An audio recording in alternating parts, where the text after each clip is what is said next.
event. Thank you everyone for joining our wildfire preparedness event today. I'm Assemblymember Alex Lee, and I'm proud to represent California's 12th Assembly District, which includes the cities of Milpitas, North San Jose, Santa Clara, San Jose, Fremont, and of course, Newark. I want to first recognize all the elected officials we have attending today. We have Director Richard Santos from the Santa Clara Valley Water District, Santa Clara Councilmember Kevin Park, and we have Board Aide David Fernandez from the Office of Santa Clara County Supervisor, Susan Ellenberg, as well as Rocky Fernandez from Senator Bob Wachowski's office. So today, we'll be going over an important topic today that is on the mind of many people: wildfires and preparation. We're already seeing some of the devastating impacts from wildfire season this year in California. And last year, we even saw that some parts of this assembly district were forced to evacuate during the SCU Lightning Complex fire, which for a time was the second largest wildfire in California history until new wildfires took its place in the same summer. Last week, I had the pleasure of visiting CAL FIRE Santa Clara Unit's office in Morgan Hill and met with the staff to better understand the great work that they do. I also met with the Spring Valley Volunteer Fire Department. There are the pictures. Spring Valley Volunteer Fire Departments, a volunteer-based department, and had the chance to observe their trainings. Before we begin the presentation, I want to take this moment to thank all the firefighters who are serving on the front lines of these fires to protect us. I'm happy to be joined today by San Jose Councilmember David Cohen, Chief Jake Hess from CAL FIRE's SCU unit, Terry Unter from the American Red Cross, and Deputy Insurance Commissioner Tony Signorelli, who will all be going over more information about what work is being done, what resources are available, and how to be vigilant and prepare early. And in case you would like to share this information with friends or family that weren't able to join today or rewatch certain segments, the recording of this webinar will be recorded and posted on our website shortly after the conclusion of this event today. And with that, I'd like to turn over to our own San Jose City Council member, David Cohen, who represents San Jose's 4th District. Well, thank you, Assemblymember Lee. Thank you to all the panelists for being part of this webinar this afternoon. I'm appreciative for everything you're all doing to help keep our community safe. This is a particularly important topic. In the past few years, and this year in particular, as we experience these exceptionally dry conditions that are leading to the wildfire risk that we are all witnessing. You see behind me in my Zoom background, the green hills, which unfortunately don't remain green all year. And right now we're in particularly dry conditions. The hills turn brown, and that leads to wildfire risk. In our part of the city of San Jose, while it's beautiful to have the hills, also leads to a lot of fire risk due to the hills that come down from the east part of Berryessa. We have a lot of open space above East San Jose, above Allen Rock Park, above the Sierra open space, and up into the east as we go into the eastern part of Santa Clara County. And we do have a lot of wildfire risk coming from that part of the county that comes down over the hills. And last year we experienced wildfires, as the Assembly member mentioned. The SCU complex was up on the top of those hills, came down to over those hills and led to some evacuation activity in the eastern part of District 4 of San Jose, as we had some of our neighborhoods and some of our residents having to evacuate from some parts of Eastern District 4, eastern parts of Santa Clara County. And so we all have to be extra vigilant and be prepared for what is likely to happen again. We're not going to be naive to the fact that this is probably a new normal for us as we experience dry conditions year after year. In our new climate reality, the hills are going to be dry during the summer and fall season, and we're going to experience fires. So we need to be prepared. We need to know how to prepare our homes, keep our community safe, keep our perimeters around our homes clear to make sure that we are going to be protected as the fires come over the hills. be prepared to evacuate when we know fires are getting close to our homes.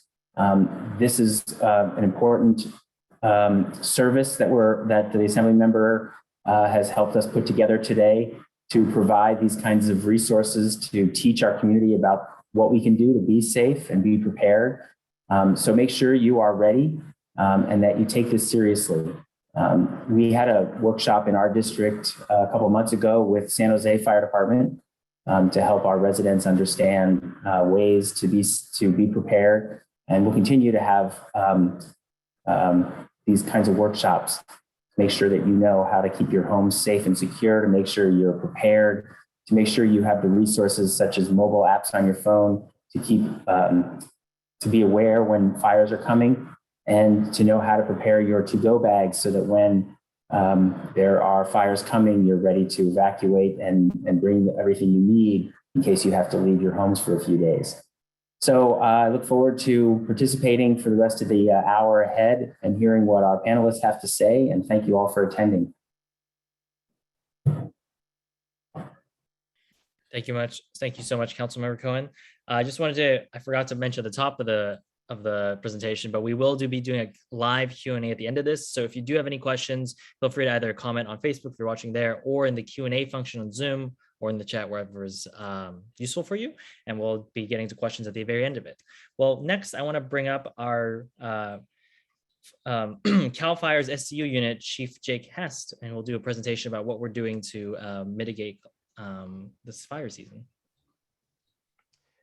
Thank you. Thank you very much, Assemblymember Lee. Councilmember Cohen, very, very well said.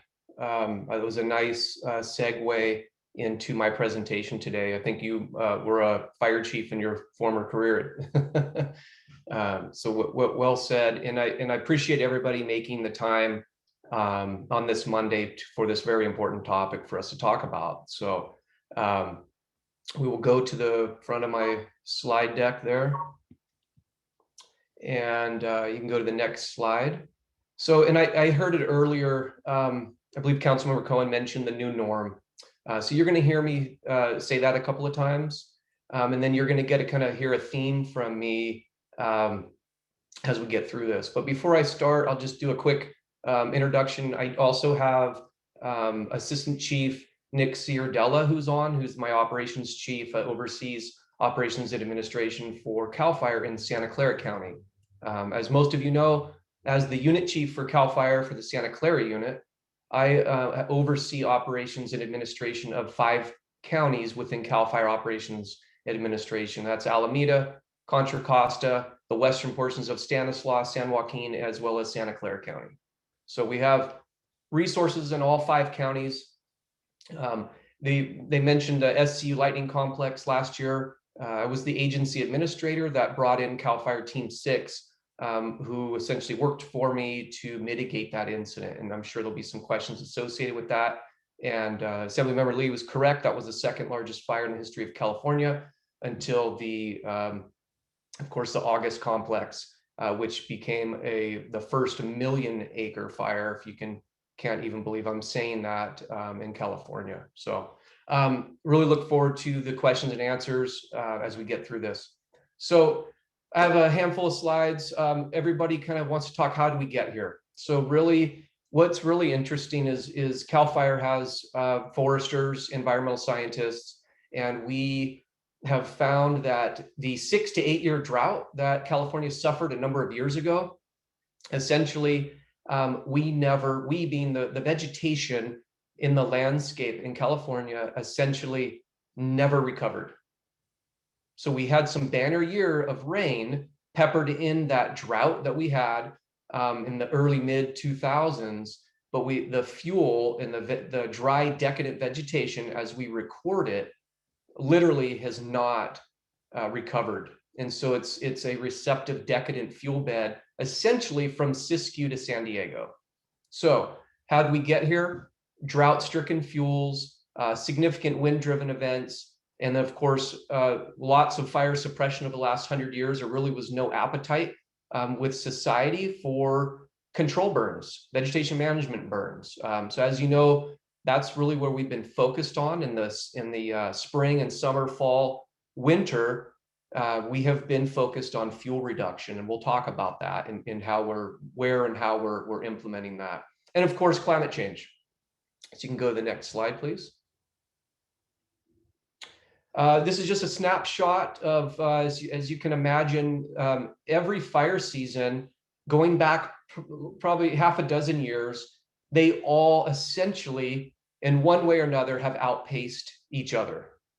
And so the new norm concept is not a concept anymore. The new norm is here. It's a reality. And essentially every summer is outpacing each other. This is a shot of 6 of the most 20 destructive fires in our history, our recorded history of California, all happened last summer, with the August complex being a 1.3 million acre fire.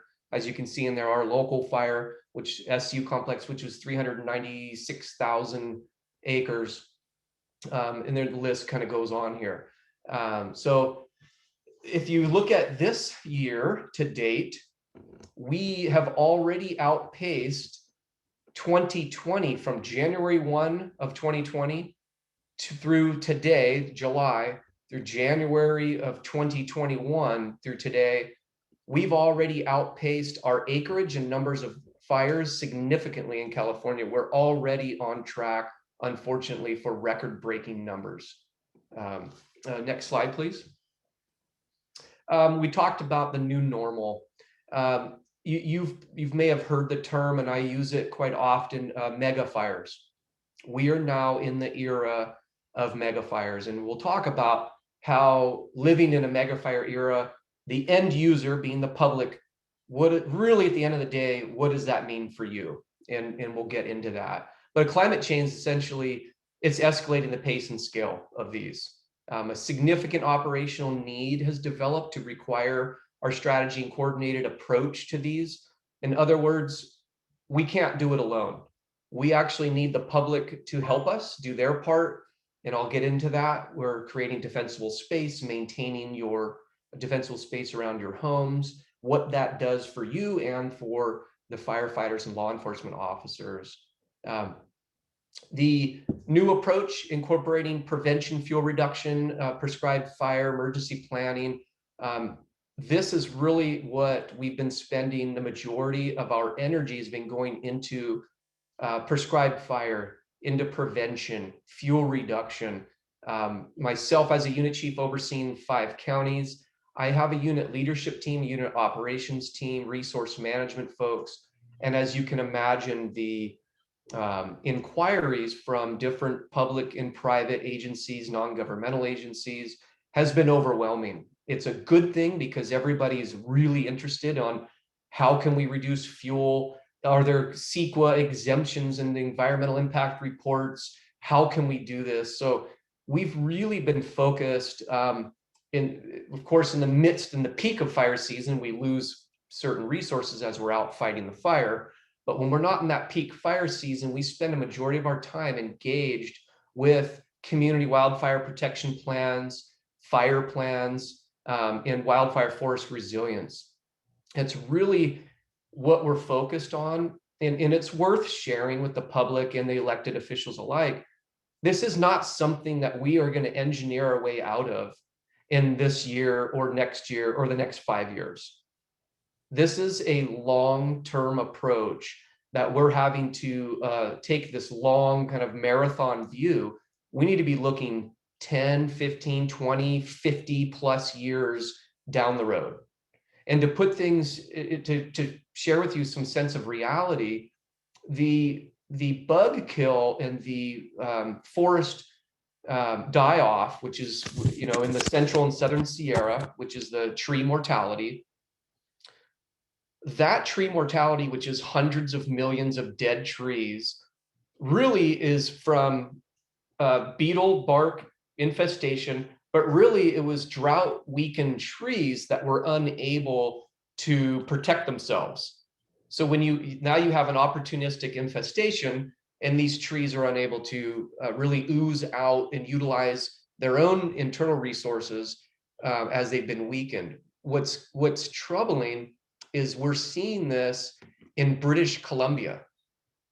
And we had a number of British Columbian scientists come to Sacramento and discuss our tree mortality scenario. They were able to look at it, and they're trying to figure out, how can we slow this down on a large scale, on large landscape. So it's pretty chilling to think that in the north of the Pacific Northwest, where you think of there's lots of rain and moisture, that they're actually experiencing the same things on a kind of a initial phase, if you will, that California has been dealing with for the last 5+ years. Next slide. This is wanted to point out our jurisdictional responsibility. A lot of the folks may not understand. So there's essentially, you have to look at land in 3 categories: local responsibility, state responsibility, and federal responsibility. It's nuanced in why does the public need to know this? Well, it's important for them to understand you have resources. We all work, the fire service works cooperatively and collaboratively, right? We don't really care where the fire starts. We're all gonna work collaboratively and put the fires to bed. So what's interesting is the different local responsibility, state responsibility, and federal is you have agencies that are the key or the lead agency associated with the protection, what we call DPA, direct protection area. The SCU Lightning Complex was an example of a state responsibility area. CAL FIRE has the jurisdictional responsibility to suppress all the fires in the state responsibility area. So we bring the resources, we bring a checkbook, and we are, through the Public Resources Code, we're obligated to suppress those fires. As a matter of fact, we have an internal policy where we strive to suppress 90% of our fires and keeping those at 10 acres or less. So you have different jurisdictional responsibility, with some have nuanced ways of managing or fighting fires. The FRA, an example of that would be the Tamarack fire that started in Markleyville on July 4th. That's a fire that's under U.S. Forest Service. It's a federal responsibility. Now, we do work cooperatively, and we offer up mutual aid resources amongst each of these agencies. And we have resources that were on the fire in Markleyville as well. Next slide. This is essentially, like I explained earlier, these are a couple of examples of how we work cooperatively. We're very proud in Santa Clara County how all of the agencies amongst law enforcement and the fire agencies really all work collaboratively. And as far as jurisdictional boundaries, when it comes to wildland fires, there really isn't any. We are utilizing the closest resource concept. Mutual threat zones is a unique collaborative tool where, let's say a fire starts in the city of San Jose, and it's in the LRA, the local responsibility area. And that fire looks like it's potentially going to get or threaten the state responsibility land. A mutual threat zone, Chief Soppy and I are able to agree utilizing maps where we've established mutual threat zones within the city limits of San Jose. And I'm just using San Jose as an example. We have mutual threat zones throughout all 5 counties where CAL FIRE has agreed to come in with our resources, air resources, bulldozers, hand crews, rotary wing and fixed wing aircraft, and put the fire out without asking for any cost reimbursement, under the concept that this mutual threat zone is actually going to benefit the state responsibility land if we can put the fire out before it even gets there. So it's kind of a unique way of us collaborating. Next slide. Planning and outreach. So after the 2017 fire siege and the Tubbs fire up in Sonoma Lake Napa, most local government, state resources, federal resources really had to kind of reevaluate our planning and outreach. And that was essentially the mega fire era really kind of started, or really looked like we were heading on an annual basis with these mega fires. So conducting community evacuation drills is something that we've been doing in the wildland urban interface. We've been looking at parking on choke point roads. Been looking at just ways to improve our technology.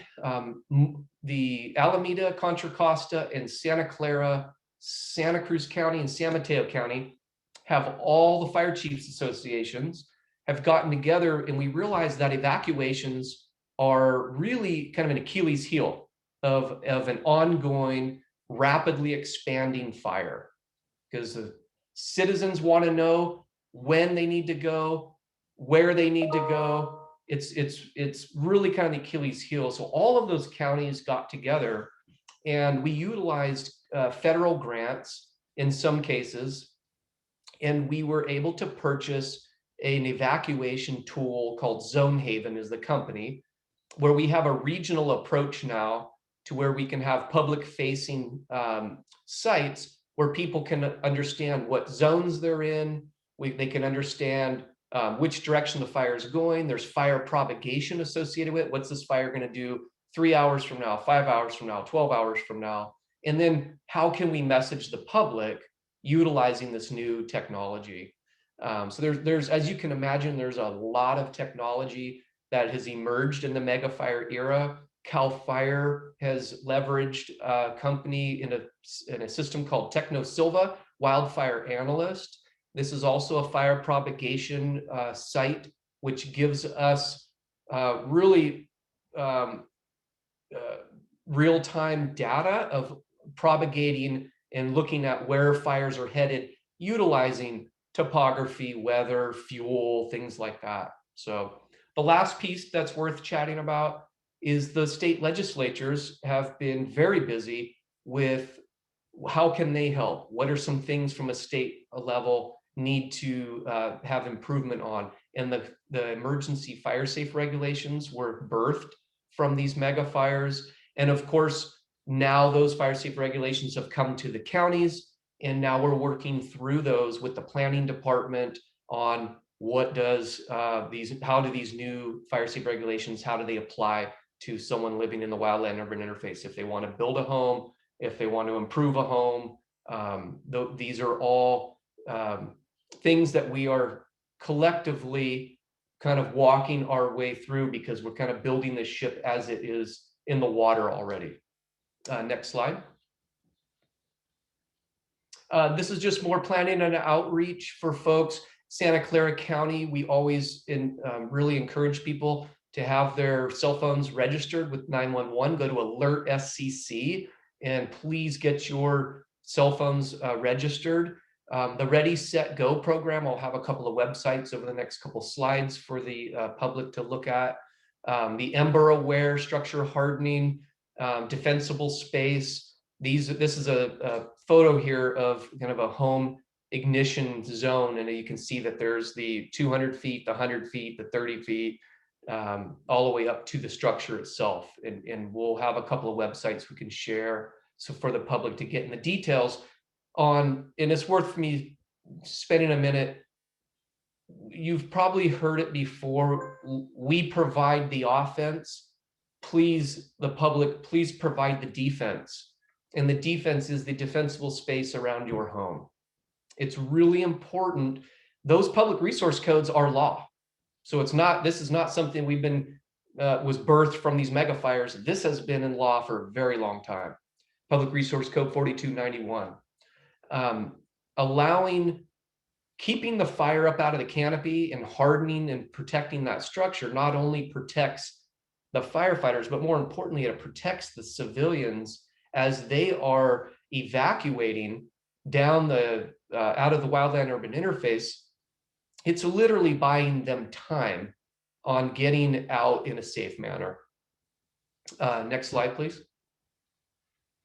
So lessons learned. So we look back at the 2020 fire siege, and for the public, if you don't take anything from my presentation today, but one thing, it would be this first bullet point: early notification and early evacuation. I'm going to say it again.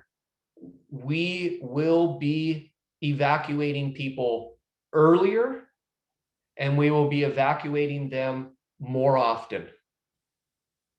And it essentially, these mega fires, the fuel, the decadent fuel that's coming off these, and you've probably all seen footage of the current Dixie fire. My assistant chief, George Huang, is my admin officer, is the incident commander of the Dixie fire. And I've been chatting with him regularly. And the energy that's coming off of that fire is sending flying brands literally miles out in front of the fire and starting their own 5,000 and 10,000 acre fires. So as you can imagine, and I said it earlier, the Achilles heel of a fast or massive expanding incident is evacuations. So we found, and we did this on the SCU Lightning Complex. We had citizens in Morgan Hill, in Jackson Oaks, Holiday Lake Estates, which were evacuated from the wildland urban interface. And we did that earlier than we knew we had to, because as you start to look at these fires, we want that to be on our terms in the middle of the day when people are able to get their items, safely get in, safely get out, not with fire coming up on their heels in the 11th hour at 3 o'clock in the morning. So you are going to see this statewide, the earlier evacuations and more often. It is very disruptive to have people be evacuated. We completely understand that, but we much prefer getting people out in the daytime. People have special needs. We're able to help them. Law enforcement officers are able to help with that when we're doing it on our terms. And I said it before, we're not going to engineer our way out of this in a year or two. So as these systems come into place, as the fuel reduction starts to make a significant impact, and I'll talk a little bit about fuel reduction in the literally $40+ million that CAL FIRE Santa Clara unit has implemented in most 5 counties, mainly Santa Clara County, that about 20 million in Santa Clara County. It's going to take a while for us to get ahead of this as we start to adapt the landscape. So the other things I wanted to highlight here is fuel reduction, evacuation routes, and then identifying temporary refuge areas. A temporary refuge area, if you told me when I was a battalion chief 15 years ago that I'd be explaining a temporary refuge area to a member of the public, I would think that you're crazy. Well, we've come to this now. These fires are literally this explosive. The fuel is so receptive and decadent that we are now working with communities and we're identifying areas if people cannot get out. So remember, this will be a last ditch effort. Ideally, we're giving people 24, 48-hour notice to get out. If people are unable to get out, we are looking at areas that they might be able to ride a fire out, increasing their chance of survival. You look at the Camp Fire, where you have 88 civilians die in a small, narrow, choked point road. That is absolutely tragic. So we're looking at areas where they're void of fuel. They may have some grass, some seasonal vegetation that is green, that someone theoretically could ride out a fire. Once again, not something that that we go to as our first tool in our toolbox, but it is something that we're actually having to pick and choose these communities in the wildland urban interface and identify these. Next slide, please. This is just a caption. We have a number of documents that are guiding us with our fuel reduction and with our mission, vision, value, goals, which improve core capabilities. So this is the CAL FIRE Strategic 2019 plan. Next slide is the Community Wildfire Protection Plan. So each county, this is as an example of Alameda County's map, but each county has a community wildfire protection plan. And essentially it's a roadmap for what I've been describing as this 10, 20, 30, 50-year plan. This is a living document, non-binding, but living document that allows stakeholders, to be at the table so that we can all be on the same page when it comes to fuel reduction, hardening structures, making large choke point corridors safer. Some of you may be aware that we did the Highway 17 fuel reduction project. We used greenhouse gas reduction funds. We spent $10 million with the Fire Safe Council of Santa Clara. We identified that was one of the governor's projects from 2019. And we identified that Highway 17 is an area where you could have bumper to bumper traffic, a north wind, and you could have potentially a significant loss of life with a north wind pushing across from, and we've seen it in Southern California. So that was an example of a project that was birthed from a community wildfire protection plan. You have multiple agencies at the table, CHP, Caltrans, Fire Safe Council, CAL FIRE, where we're able to spend $10 million hiring local contractors, removing that fuel off the sides of the road, making it more of a tenable atmosphere for someone to ride out a fire there. Let's see, next slide. I'm going to go through, I think about 3 or 4 slides left. These are just some websites and some tools that I wanted to pass on to our public that's here today. Our Ready, Set, Go program. A lot of agencies participate in the Ready, Set, Go. It's readyforwildfire.org. Highly recommend that everybody go to this site. You can even get your phone registered if you go to the next slide, please, Anurag. This is the defensible space. This shows you your zone 1, zone 2. The readyforwildfire.org will walk a homeowner through in a really simple terms of some low-hanging fruit that you can do as a homeowner to really, at the end of the day, make a pretty significant difference in hardening your home. And I'll give you an example. On the CZU Lightning Complex, I was a deputy chief of operations in the San Mateo Santa Cruz unit for years, and there were some pretty good examples of homeowners who decided to stay and protect their home. What I will say about that is, did they make a difference? Yes. Did they get lucky? Yes. Optimally, that work that they stayed to do to protect their homes should have been done before the fire was up to their back deck. And I think that goes without saying, but it's just good for the public to hear us pleading with you. This public resource code already exists. Please do what you can. There are resources out there through the Fire Safe Council that could potentially help people with the fuel removal. We've partnered with lots of communities where the communities bring the vegetation to the doorstep, and essentially we chip it and remove it for them.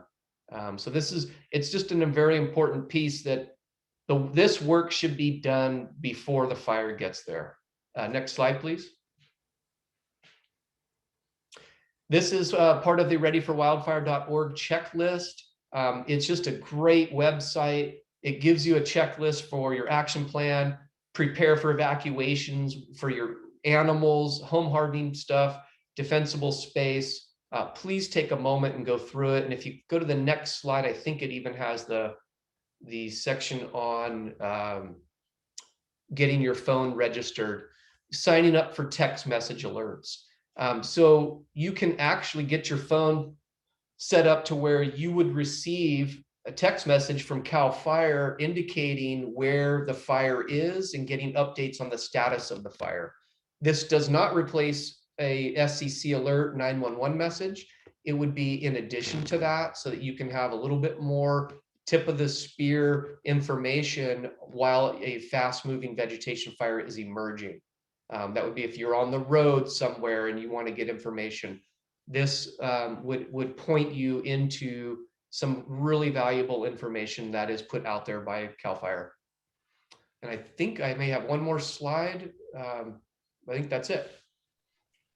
Thank you so much, Chief Hess. I know there's a lot of questions that are eager about some of the topics you touched upon, so we'll go back to that in the Q&A. For now, I wanted to bring up Terry Unter, who is the where did I leave it?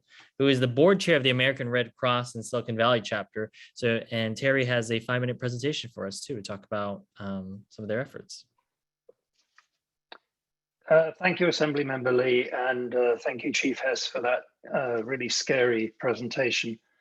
The American Red Cross provides resources during all phases of natural disasters, such as the California wildfires that we already discussed that affected our region last year. We manage disasters in what we call the disaster cycle, and it has 3 phases: prepare, respond, and recover. And the most important one of these, the one that all of us should be focused on, is being prepared. The better you are prepared, the better will be your ability to react and to save yourself and your family should a wildfire occur near where you live. More of this in a moment, but just a few words quickly about last year's fire. So I was actually the Red Cross incident commander in mid-August when I can't even remember which order they were, the SCU, LNU, and CZU complex fires resulted from a dry lightning storm over a few days. And very quickly, we were in a situation where most of the counties in our region had fires and had evacuations. The Red Cross worked very, very closely with local community and state responses in all of the zones of these 3 big fires to provide temporary evacuation points for all of the evacuated residents if they didn't have anywhere else to go or didn't know where to go. And we also opened and supported many overnight shelters all over the region. Within a few days, we were supporting major shelter operations in all of the counties affected by the fires. 23 shelters, we call them congregate shelters, where people were actually sleeping in tents or on cots in buildings, campgrounds, community centers. We had 17 hotels that were sheltering evacuated residents, several thousand people involved, and also operated 9 temporary evacuation sites jointly with the local authorities. We had over 400 volunteers within a few days who came to support the evacuees. Over 200 of them came from outside California. Red Cross provided shelter, provided health support, mental health support, and that's what you can expect from us when something like this happens. Once the evacuation orders were lifted, the Red Cross moved into to support recovery planning, working again with all of our government partners, especially for people whose homes were destroyed or badly damaged, and there were thousands of them. The long-term recovery efforts ran right through the end of the year. But let's get back to what you can do, and that's really what I want to focus on in the remaining 2 or 3 minutes that I have. It's very simple, but it requires you to do some work and some planning. And a lot of it is what was covered by Chief Hess. You need to have a plan, and for that, there are 5 key steps. Could I have the next slide, please? And the next one. So the first one, which Chief Hess has already mentioned, is to sign up for emergency alerts. You can go to Santa Clara County to sign up for Alert SCC. You can keep yourself informed in other ways. You can listen to local radio. You can keep an eye on social media, the Twitter feeds of CAL FIRE, of your local fire department, of your local sheriff department. They often are the first place where you will find the information that you need. And I've just learned now that there also is a text service from CAL FIRE, so I would strongly encourage you to sign up for that. Because at the end of the day, you have to make the decisions for yourself. You have to be ready and you have to know what to do. Second key step is make a plan. Make a plan for yourself and for your family so that you're always ready to go. Plan for extra support if you or anyone in your household will need extra time and help. Maybe you have older residents in the household, disabled residents or children. So don't forget to plan for that. When you get asked to evacuate, you only have a few minutes, and that's not the time to start thinking about the plan. Have backup support if you need it from your neighbors, from other friends. And as the chief also mentioned, don't forget to include your pets in the plan. If you have a dog, have a crate and dog food ready for your pooch. Have it ready to go. Make sure you know where the cats are, because you won't find them. So it's something that you really need to think about and plan ahead. If you have large animals, plan ahead with the county to know what large animal evacuation resources are available. Next slide. Step 3, think about being able to evacuate within 5 minutes of being told to do so. We all hope that we're going to get a lot of warning. We all hope that the new measures that have been put in place that the chief described will give us more warning, but it may not happen. These fires are unpredictable and they move very, very fast. So just make sure you're ready to leave within 5 minutes, any time of the day or night. Have the car ready. Make sure the gas tank is more than half full. Make sure you have quick access to other transport means if you need it. Plan your evacuation routes in advance so you can get on the website of your city, of the fire department, find out what the evacuation routes are for where you live. And if you're not sure, call the fire department, call law enforcement, but don't wait for the emergency to happen. Do this plan in advance and make sure you know a couple of ways out. Practice being able to evacuate in 5 minutes, especially if it's a family and you have older residents or you have children. Make sure everybody knows what to do. And then, as the chief mentioned, have a go bag of essential items ready to go. Essential items, don't forget medications that people in the family may need. Make a list of what you need in advance. Put the list on the fridge door so that if you have to rush to gather everything, you're working from a list and not trying to remember. I know when I go on a trip, I'm always struggling to remember what I need to pack. Well, if you have 5 minutes to do that, you need to have an advanced plan. Another thing to do is to make sure that you have got somebody out of the area, somebody maybe out of state, who you can inform where to go, where you're going, and make sure that they know that you're safe so they can inform other friends and family. Next is make a plan in advance for where you're going to go. We will open evacuation sites. We will open temporary evacuation points and we will open shelters, but it's far better if you've already got a plan of somewhere to go and somewhere to get shelter. Stay with friends, stay with family who are out of the area that's been affected. Download the American Red Cross emergency app. It will show the locations of all of the open shelters. And then finally, step 5 is evacuate immediately when you're told to do so. And inform yourself. Maybe it's not smart to wait for the evacuation order. Maybe you should use your own common sense. If you feel you should go, go. Next slide, please. Should be my last one. So you can find great resources on websites. The chief already mentioned Ready, Set, Go, readyforwildfire.org. Redcross.org has an emergency resource library. You can test yourself on how prepared you really are. There are quizzes on there, and get the app that I mentioned. And just remember, there are 3 things you need to do. Get a kit, make a plan, and keep yourself informed. Thank you. Thank you so much, Terry. And now I want to turn it over to Deputy Insurance Commissioner Tony Signorelli. He's going to give us a presentation about especially insurance issues and wildfire insurance. Thank you, Assemblyman. I'm going to go over a few topics today and I'll run through it. You don't have to memorize it. We're always going to be available to you on our 800 number or online with more information, but just to kind of give you an idea of all the different pieces that come together with regard to your insurance. First, I'll talk about the role of the insurance commissioner, then making sure you have enough coverage, the importance of home inventories, keeping your insurance, a newer law that's in place, moratorium on canceling or non-renewing your policy, California Fair Plan, what that's all about, and then shopping for insurance. So first, what's the role of the insurance commissioner? Number 1, to protect consumers. Number 2, to maintain the insurer solvency. That means that they have enough capital in place to pay claims when you need it. Third, to enforce all the insurance laws of California. And with that is just an understanding that the insurance commissioner can't pass new laws on his own. The legislature needs to pass laws in order to change the current laws, the current situation that's going on and with insurance companies and mandates, that sort of thing. Next. So first, do you have enough coverage? What's important to do, most people, and I suffer from that myself. You pay your bill, you never look at your policy, and then if you have a claim, you'll sift through your files and then see what you have and make a call to your broker or agent. But you really should, our experience is after all these disasters and wildfires and even other claims, conduct an annual or every other year checkup of your coverages and your limits. And what that entails is making sure you understand the current cost to rebuild your home should it suffer a total loss.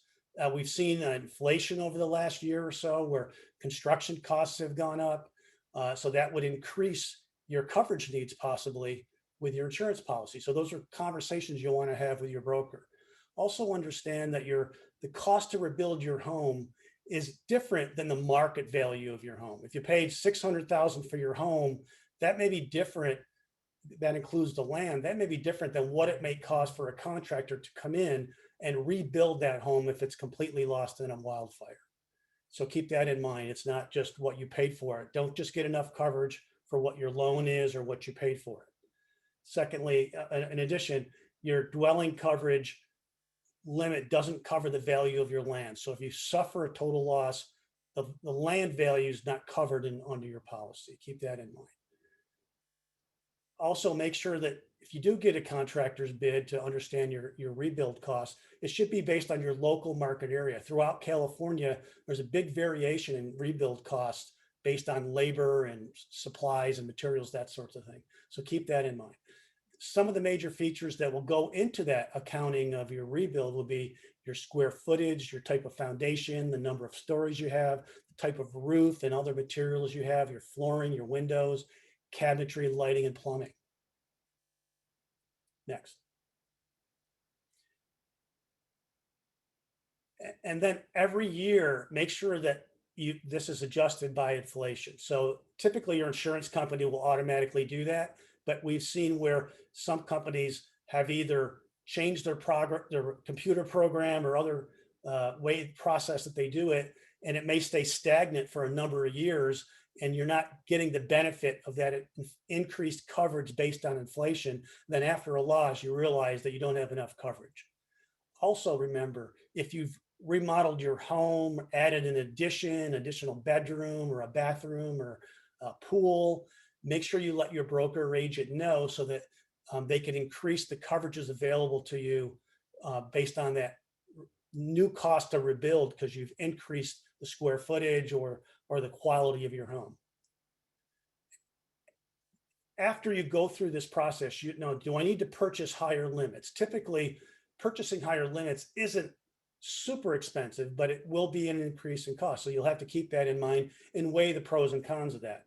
Also look at purchasing extended replacement cost. Extended replacement costs provide you, depending on how much you purchase, with an additional 25 or 50, sometimes more coverage on top of your coverage limits. So if you spend all of your money to rebuild and you still don't have enough, if you have extended replacement costs, it'll cover an additional 25 or 50% of that policy limit, which will close that gap. So you'll be less likely to be underinsured. Also remember that your policy limit for your other structures, which is your detached garages, guest homes, and pools, is usually fairly low. It's usually about 10% of the coverage for your structure, your primary structure for your home. So if you have some extra other structures or higher valued other structures, talk to your agent or broker to make sure that you could increase the other structure coverage rather than just get the minimal 10% that usually is a default into your coverage. Next. Another tip is do a home inventory before a fire. Doing a home inventory of everything you owned in your home that you lost, every bit of clothing, everything in your kitchen, everything in every room, after you had a loss with your insurance and doing it with your insurance company, could be a 200 or 300 page document taking hours and hours and hours.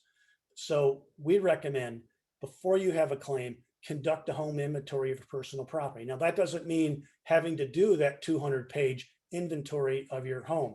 Really, we just want to make sure that you can remember what's in your home. So go through your home with a smartphone or a video and take photos and a video of all the different rooms in your home, open drawers if you need to, mention in the video if you have some higher priced items and what they were. I had a 65-inch Samsung TV, here it is, that sort of thing. So if you do have a loss, you'll be able to go to that video and it'll be a lot easier to complete that inventory. Save it to the cloud or somewhere else. Also save your insurance policy off premises. So make a copy of it, provide it in a safety deposit box or with another family member, that sort of thing.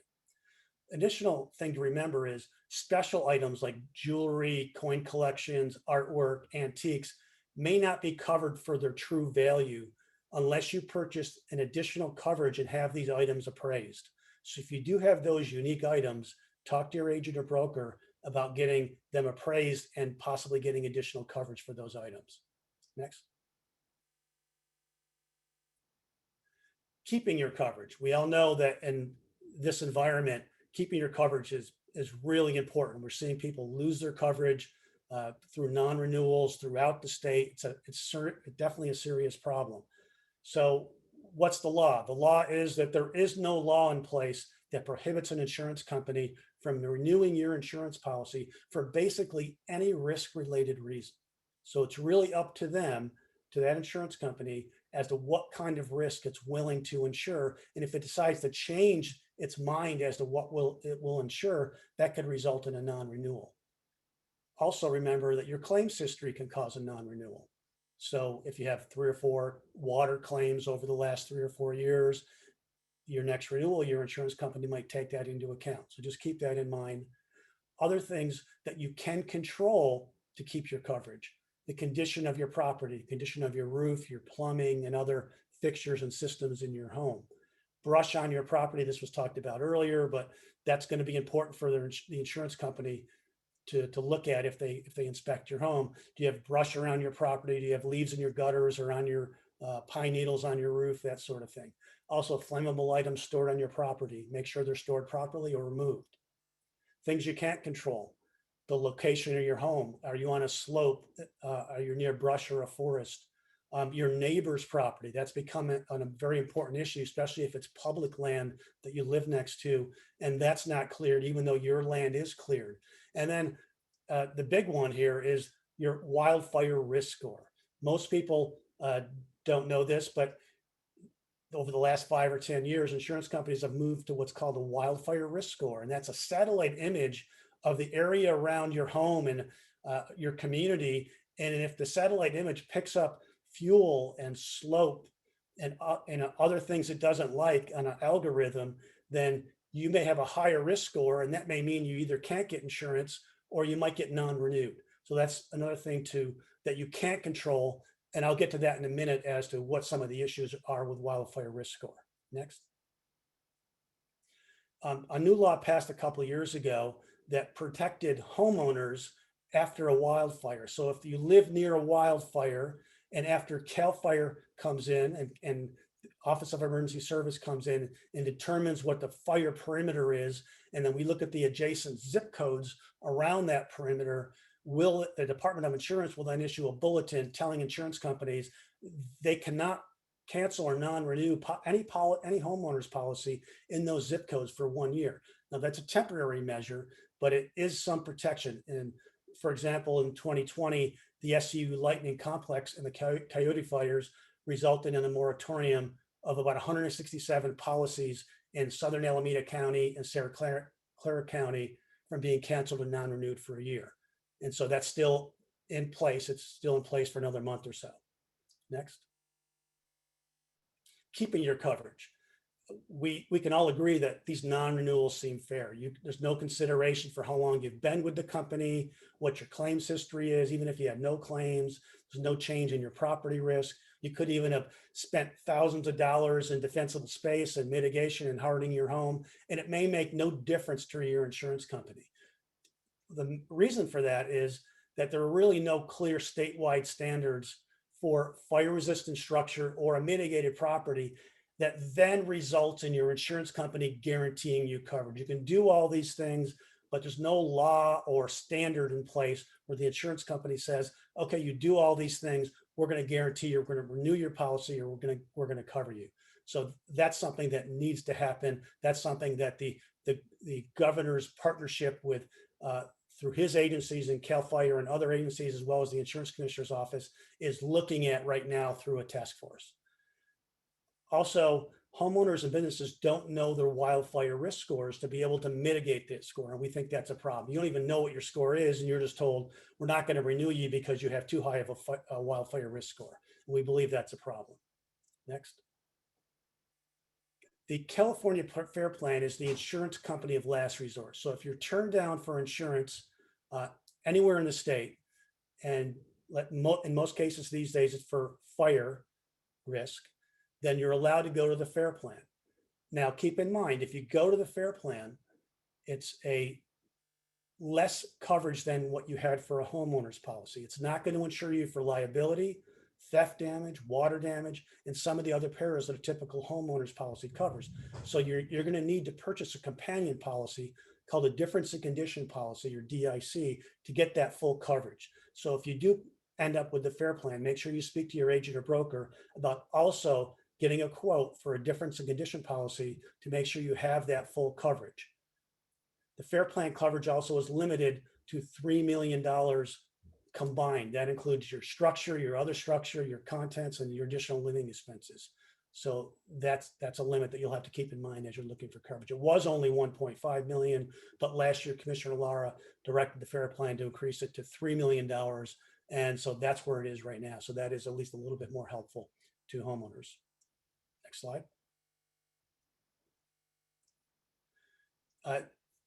I mentioned earlier that the Fair Plan coverage is not as comprehensive and you had to buy a second policy. Commissioner Lara didn't believe that was fair at all, that you had to buy two policies to cover what you had with one policy before. So he ordered the Fair Plan to create what is essentially a homeowner's policy instead of just its bare bones fire, mostly fire coverage under the Fair Plan. Fair Plan decided that they didn't want to do that, so they sued us. Recently, a few weeks ago, the judge made a decision and agreed with the insurance commissioner that the commissioner does have the authority to require the Fair Plan to issue a more comprehensive coverage so that homeowners who are going to the Fair Plan don't need to purchase those two policies. Now, that's still just being finalized in the courts, and so it's not live yet, but if you go to our website, we'll keep putting updates there as to when that comprehensive policy through the Fair Plan might be available. Next slide. Shopping for insurance. If you find yourself getting non-renewed, you'll usually have 75 days or more sometimes before that non-renewal is triggered. So you'll have some time to work with a broker or agent, talk to several different brokers and agents. Don't just rely on one if you're not finding the coverage you can available or you can afford, because there's a lot of different companies out there and any individual broker or agent may not sell with all of those companies. And then we mentioned earlier, if you can't get traditional insurance, look at the Fair Plan and a difference in condition policy. Come to the Department of Insurance website. We have a lot of tools there for comparing all the different policies that are out there with all the companies to see if which company has maybe a better coverage than others. Different premium quotes you can get also on our website, and other tips for shopping for insurance. Next. Wildfire risk scores. So here's Commissioner Lara's plan. He wants to require greater transparency for these wildfire risk scores for both homes and businesses. He wants to require these models to take into account community and individual mitigation. Currently, these scores don't take into account mitigation, either at the individual property level or in the community level. And he believes that's unfair. And he wants to require these models and scoring to take into account mitigation. He wants to be open for public review. He also wants consumers to be able to appeal these risk scores if they believe it's based on wrong information. And he wants to give consumers time to address these mitigation issues in order to lower the score to prevent that non-renewal that might occur because of that lower score. So that's the plan. That's in the works. And if these regulations do go into effect, these are the parameters that it'll be around. Next. And I'll just end it. I went through this pretty fast, went through a lot of topics, but please give us a call. Our officers are happy to talk to you about any of these particular issues or more, dig deeper with you, answer your questions, give you some tips at this 800 number, 927-4357, or insurance.ca.gov. Thank you. Well, thank you so much to all our incredible speakers. I know we're running short on time, but if folks are able to save maybe 10 more minutes, we can do a couple Q&A questions. I know there's a lot of questions for a variety of interests, but if you do still have questions, just as the Deputy Insurance Commissioner mentioned, you can always contact the California Department of Insurance if you have very specific questions. Reach out to them via phone number or their website, or you can reach out to either my office or Councilmember Cohen's office in any relation to any issues. I just take a couple of these questions that are coming out, and I know Tony, you touched upon this, but Liz asked a really good question that touched upon insurance cancellations and non-renewals. So how would you advise people if they're in the situation of having an insurance cancellation or non-renewal, especially if they're in a coastal, farming, or foothills mountain kind of region? Well, first, the insurance company is required to tell you the reason for the non-renewal. So if that's the case, you need to look at that reason. If it's too vague of a reason, ask your agent or broker or the insurance company, what's the specific reason? Is it just because sometimes it might say wildfire risk, but what does that mean? Does that mean your home, you have a wood shake roof, or does that mean something outside of your home, such as a risk score or things like that? So you need to get that specific information. If you're not getting that information, come to us. We'll get the information from the insurance company and make sure the insurance company that's non-renewing you is following its guidelines and rules. And it's required to submit those guidelines to the Department of Insurance and have them on file, and then follow them consistently among all of its policyholders. So first, we'll make sure of that. And then secondly, if the insurance company is following all of its rules, then we would help you also with any tips in finding insurance, as I spoke about earlier. Awesome. Thank you, Tony. And then I got a couple questions related to obviously our wildfire preparedness on the firefighting kind of side. Lisa asked this, and Chief Hess, this might be good for you. Lisa asks, I heard that it's harder to get fuel for firefighting aircraft because supply chains dried up due to lower demands for commercial air travel during the pandemic. What changes are needed so that this critical climate adaptation doesn't depend on high levels of commercial air travel, which makes climate change worse? And I guess that also segments into how we've talked, about making sure the state is there and preparing, giving enough resources for CAL FIRE. Do you want to comment on just like preparation and having enough fuel or enough resources? Yeah, and I'm glad that she brought this up. So I received, we heard this as well, and there's 21 unit chiefs in the state from Siskiyou to San Diego. We asked this question, and our AMU, which is essentially our air management unit in Sacramento, confirmed with us that this is a problem for commercial. However, we have procured fuel and have a solid system to procure fuel for our Jet A aircraft. So it's not impacting our operational for CAL FIRE right now. Good, awesome. And then a related question for you, Chief.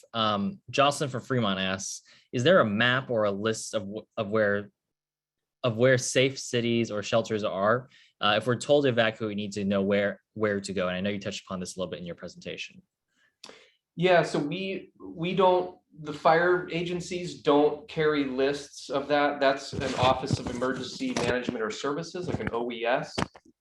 Those are out there. So each city has their own resources that they would have evacuees. Each county has a whole host of resources that they would put evacuees. Now, those differ based on need. You have an earthquake, we may be going to a different location. You have a vegetation fire, maybe impacting some of that area. So we don't have a list of that, but each county, so if you went to Santa Clara County's Office of Emergency Management, I'm sure that they can get some of that information off of the OEM from Santa Clara County. Dana Reed, who's the director there, is a personal friend of mine and phenomenal director, and would be able to point them in the right direction. I wouldn't be able to speak for the individual cities though. Absolutely. Well, I just wonder, since I don't know, Councilmember Cohen, if you want to comment on this, since obviously this did affect our region when we did have the fires last year. Do you have any advice on that about knowing ahead of time what are safe places to evacuate? Usually the city will create some locations. So you just have to pay attention to the announcements that come out from the city's emergency operations center about where the recommendations are.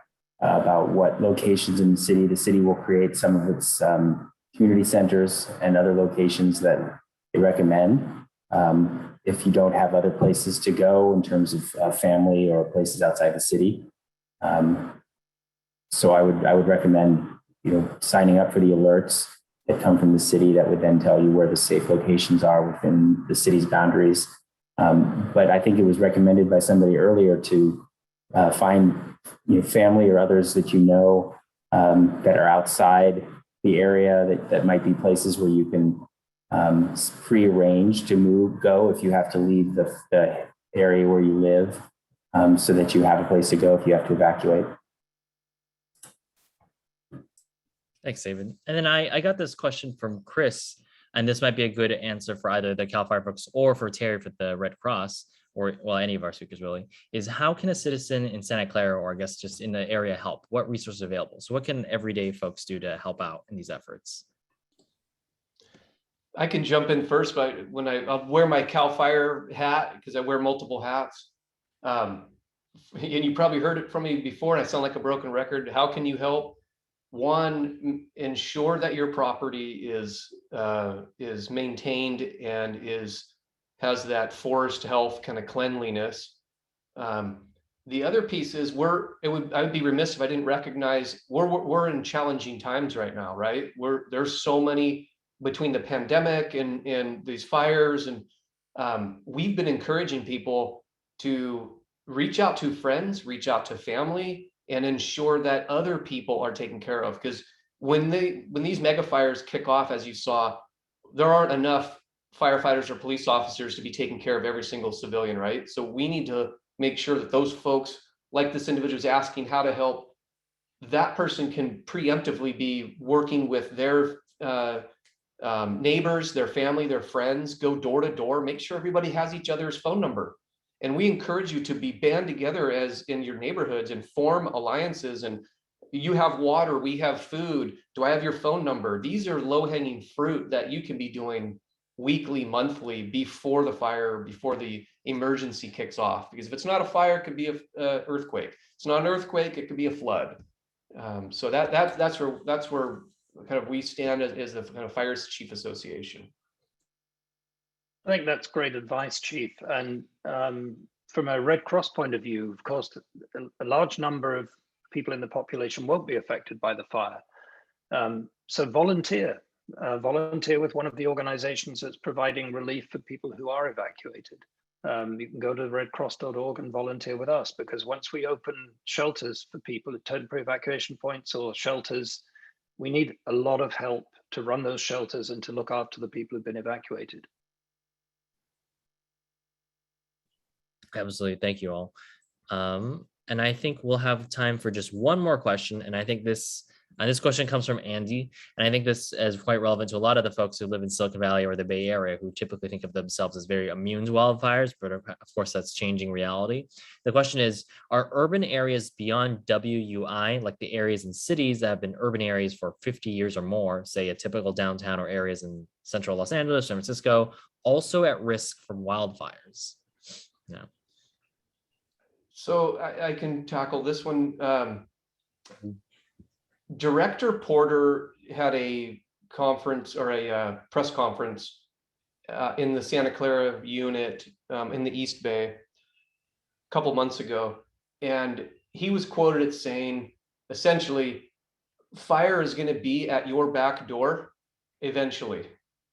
And he said, that's everybody's back door. So is it going to be in downtown Los Angeles? Probably not. But I think the point he was trying to make is recently, in even 2017, the Tubbs fire, when we see Kmart's in an urban setting surrounded by 4 lanes of freeway burned down from a vegetation fire, that's a game changer for us. And it's worth sharing. On a typical wildland fire, let's go back 50 years. On a typical wildland fire, 100 years, there weren't a lot of polycarbonate materials out in the forest because it was just grass, brush, timber. Now we have grass, brush, timber, and polycarbonate materials that from Home Depot, cabinets, countertops, carpeting, upholstery. So when structures are starting to burn and they're part of the thermal column, they are a very, very sticky component. It's not an ordinary combustible, what we would consider. Piece of eucalyptus, a piece of manzanita, a piece of chaparral. When a polycarbonate material is burning and it's going 25,000 feet in the air, and then wind is pushing those polycarbonate materials into an urban setting, they are going to get up underneath the eaves. They are going to get into a crack. They are going to get into a wood pile adjacent to a structure. So from us, when Home Depot and in these large manufacturers, people start putting polycarbonate material in their homes, that was a game changer for us. So not only on the structure fire, but on a vegetation fire as well. So not to be an alarmist, but I would always be ready to evacuate regardless if you are in an urban setting adjacent to a wildland urban interface. So. Awesome. Great. Well, I really want to thank everyone for participating in this. Before we go, I would just let everyone know we're obviously going to be sending a recording of this. We had a lot of more questions than we had time for answers. So if you still want to get some specific answers, please do reach out to any of these offices up here, whether it be to CAL FIRE, to the California Department of Insurance, or to my office, or to Councilmember Cohen's office, or the Red Cross. Please reach out. And with that, though, I want to give like a 1 minute real quick. If everyone wants to give any last final thoughts, and I'll start with the order we started in. So how about Councilmember Cohen, do you want to give any last final thoughts? I just want to thank everybody for being on our panel and for everyone who attended, being part of this very informative conversation today. And also take this opportunity to invite you all to come to our National Night Out next Tuesday night, August 3rd. If you're in District 4, join us up at Northwood Park between 6 and 8 p.m. Since we're talking about fire today, we will have our San Jose Fire Department joining us at National Night Out there at the park. You can come and see some of their equipment and meet some of our local firefighters. Again, 6 to 8 p.m. at Northwood Park. I hope to see you there. Thank you, Assemblymember Lee, for helping coordinate this event. And thank you to all the rest of the panelists for a very informative discussion. Great. Thanks, Councilmember. And then Chief Hess, do you got any final thoughts for us all? Yeah, I once again, thank you, Assemblymember Lee. Thanks for the invitation. Panel members, appreciate the input. For the public, I just want to reiterate, it's going to take all of us collectively. We need to circle the wagons on this mega fire era that we're living in, and it's going to take all of us collectively to get through this. And so that you provide the defense, we'll provide the offense, and I look forward to working with all the agencies and non-governmental agencies over the next number of years to harden the landscape in and around Santa Clara County. Thank you very much. Thank you. And Terry, any final thoughts for us? Yeah, I'll just reiterate what I said and what I think Chief Hess has said, which is individual responsibility, individual preparedness, get a kit, make a plan, keep yourself informed. And I thought you had a great question there. Go and volunteer to help. Thank you. Great. Thank you so much, Terry. And Tony? Yes, thank you, Assemblymember, Councilmember. I'll just end by saying that I went through a lot of issues today. Some of them are common issues that relate to all of you, but you may have specific issues or specific questions. So I encourage you to really call us or go to our website, to our chat feature, and ask your specific question, and we'll see if we can assist you with that. Awesome. Well, thank you so much. I for sure have learned a lot from your presentation and know that we have a lot of work cut out for us to modernize our insurance code and insurance industry. So I'm sure we're looking forward to working together on that with the insurance commissioner. I'll just end by saying, we have a lot of information out there today, obviously throwing a lot at you in less than an hour, but really we cannot understate how important it is to be prepared ahead of time. A lot of people, including myself, thinking we grew up in a very urban area, we've lived here for so long, that the threat of wildfire is something far, far away, right? From counties that are hundreds of miles away. And yet now the real reality of climate change is right at our front doors. And we're having people who have to think about evacuating or wildfire risks where we never thought would happen before. But that's the reality we are before. And now at the state level, at the city level, every level, we are preparing for this reality as much as possible. We obviously have to fight the root causes on long-term issues, but on the personal level, we have to be prepared as much as possible. So please do keep in touch with it all. Use the power of the phone right now, where there's so many ways you can stay in touch, whether it be social media or emergency alerts or websites. Really take advantage of all that information. And I really do want to thank, from the bottom of my heart, all the great work and appreciate the work of all our firefighters right now, and all the great work of this SCU unit, and making sure that we are prepared in advance as much as possible, and really managing our wildland resources to make sure that the worst doesn't happen. And I really want to thank all our speakers today for all the great information they have. And again, if you have more questions, please feel free to follow up with any of us, and we're always here to help you out, navigate it. So everyone stay safe out there, and thank you so much for participating again with us.